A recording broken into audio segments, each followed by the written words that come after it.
Hai semua, assalamualaikum. Kembali lagi dengan Mama Purkon. Pada video kali ini Mama Purkon akan membuat bingka Ambon satu telur hanya dengan takaran sendok yang rasanya enak banget, wangi, manis, gurih, lembut, dan menul-menul. Nah, bagi yang penasaran, simak terus videonya ya hingga selesai.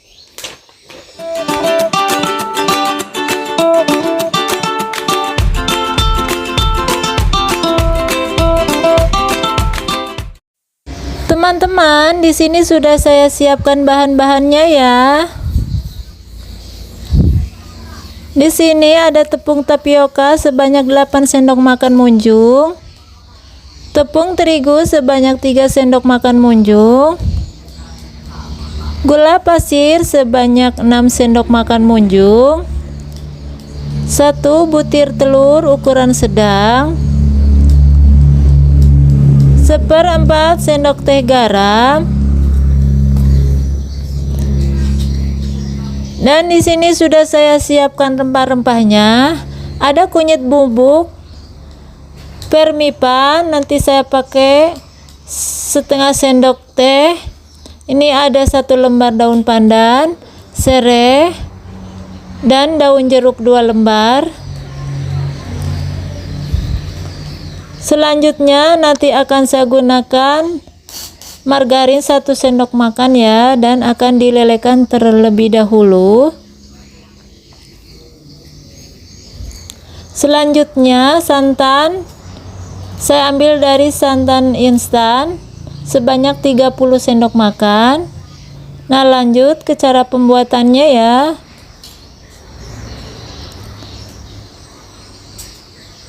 Siapkan wadah, kita masak terlebih dahulu air santannya, dan masukkan semua rempah-rempahnya ya, seperti 2 lembar daun jeruk, 1 batang serai, 1 lembar daun pandan,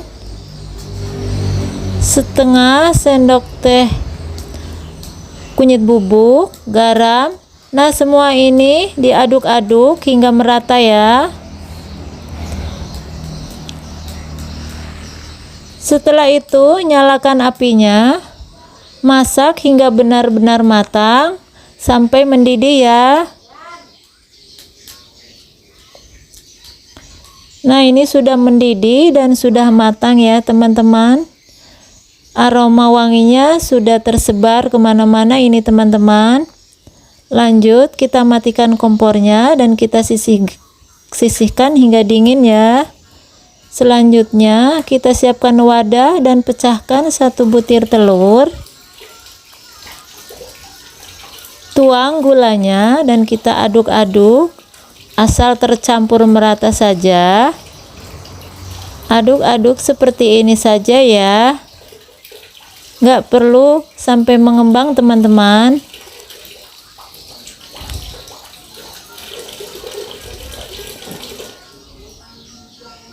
Nah, tambahkan sedikit vanili ya, 1/4 sendok teh, lalu aduk-aduk kembali. Nah, ini seperti ini ya. Lanjut akan kita tuang bahan tepung-tepungnya ya teman-teman. Kita siapkan saringan atau ayakan agar tepungnya terhindar dari kotoran atau tidak ada yang bergerindil ya teman-teman. Aduk kembali seperti ini sampai benar-benar merata. Tambahkan lagi sampai selesai ya tepungnya teman-teman.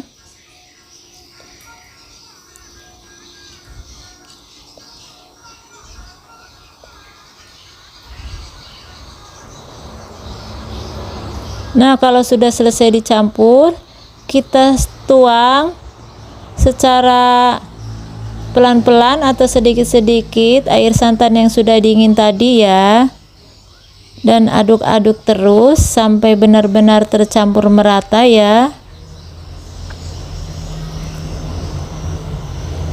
Lakukan hingga habis air santannya ya teman-teman.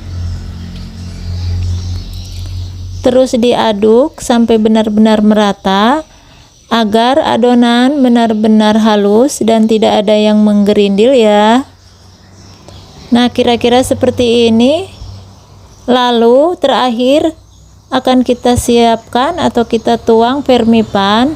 Nah, perlu teman-teman ketahui, untuk pembuatan bingka Ambon ini tidak perlu buat biangnya dulu ya teman-teman, karena vermipannya ini masih baru. Jadi tidak apa-apa kalau teman-teman di rumah mau buat bingka Ambon, kalau vermipannya itu masih baru, itu langsung dituang ke adonan juga tidak apa-apa ya teman-teman.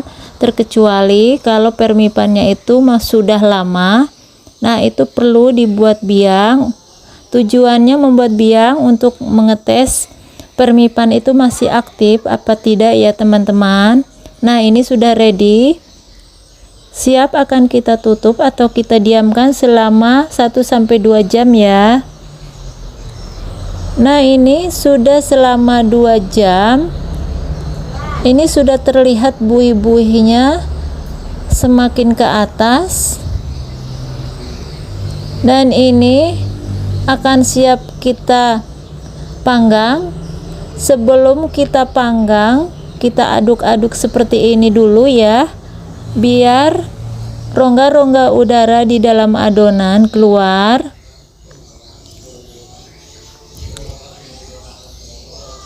Aduk-aduk terus sampai benar-benar udaranya keluar.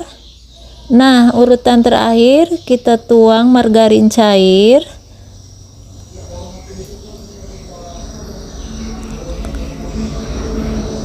Aduk-aduk kembali ya, seperti ini, biar benar-benar margarinnya tercampur merata.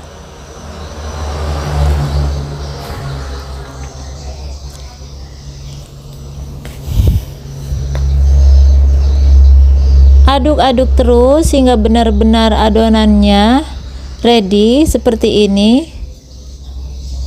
Kita sisihkan dulu. Kita siapkan loyang ukuran 16 x 16. Nah, teman-teman, sebenarnya satu telur ini loyang yang digunakan itu ukuran 14 sampai 15 ya, teman-teman, agar hasilnya itu tidak terlalu pendek. Nah, ini berhubung saya tidak punya loyang yang ukuran 14 atau 15, adanya ini 16, jadi saya gunakan ini ya teman-teman.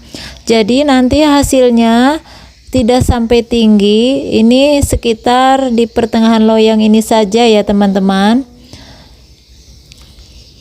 Nah, loyang sebelum kita tuang adonan, kita olesi dengan Carlo.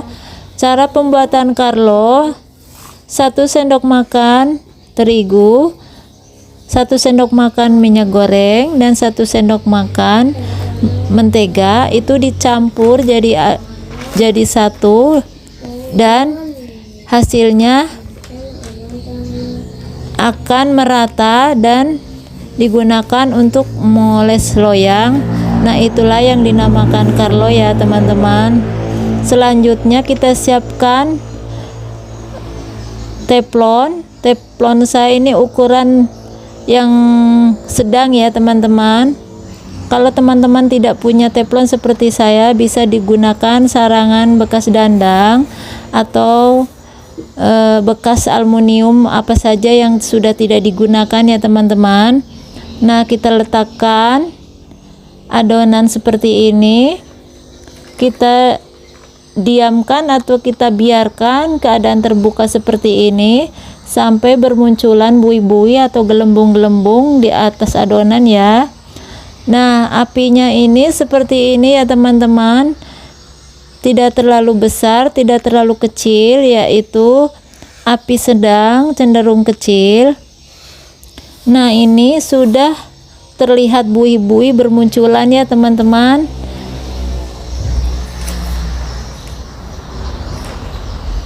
Nah, kita tutup. Nah, untuk keadaan terbuka itu selama 40-50 menit, dan setelah bermunculan buih-buih kita tutup selama 10-20 menit ya. Nah, ini sudah matang, pinggirannya sudah terlihat jelas, ini sudah kering ya teman-teman. Kita tes tusuk seperti ini. Kalau sudah tidak ada yang lengket, itu tandanya sudah matang ya teman-teman. Nah, ini teman-teman bisa lihat sendiri seperti ini hasilnya. Lalu kita dinginkan, kita sisir pinggirannya untuk mempermudah dalam penuangannya ya. Kita balik seperti ini, kita lihat hasilnya.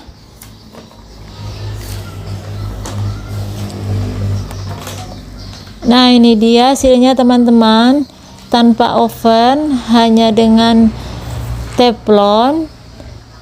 Nah, ini seperti ini, jadi tidak terlalu tinggi ya teman-teman. Hasilnya dia pendek saja seperti ini. Kalau ukuran loyang 15 atau 14 itu dia akan tinggi ya teman-teman. Nah, tapi tidak masalah teman-teman, yang penting hasilnya cantik, enak, menul-menul, tetap bersarang atau tetap berserat ya teman-teman. Nah, wangi, bau pandan, serai, dan semuanya ini ada semua ya teman-teman. Teman-teman bisa perhatikan hasilnya sangat lentur, menul, lembut, wangi. Nah, ini dia seperti ini teman-teman. Ini kalau loyangnya yang ukuran 14 atau 15 ini dia tinggi, seratnya kelihatan sekali ya teman-teman. Nah, ini rongga-rongga udaranya juga ini kelihatan berserat,